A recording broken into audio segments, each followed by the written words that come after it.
جو لوگ اللہ سے اور اس کے پیغمبروں سے کفر کرتے ہیں اور اللہ اور اس کے پیغمبروں میں فرق کرنا چاہتے ہیں اور کہتے ہیں کہ ہم بعض کو مانتے ہیں اور بعض کو نہیں مانتے،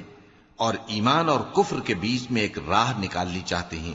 وہ یقیناً کافر ہیں، اور کافروں کے لیے ہم نے ذلت کا عذاب تیار کر رکھا ہے۔ اور جو لوگ اللہ اور اس کے پیغمبروں پر ایمان لائے اور ان میں سے کسی میں فرق نہ کیا، یعنی سب کو مانا،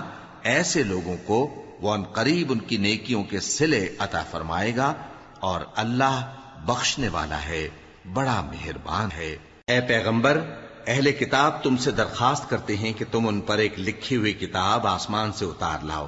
تو یہ موسیٰ سے تو اس سے بھی بڑی بڑی درخواستیں کر چکے ہیں۔ ان سے کہتے تھے ہمیں اللہ کو ظاہر یعنی آمنے سامنے دکھا دو، سو ان کے گناہ کی وجہ سے ان کو بجلی نے آ پکڑا، پھر کھلی نشانیاں آ جانے کے بعد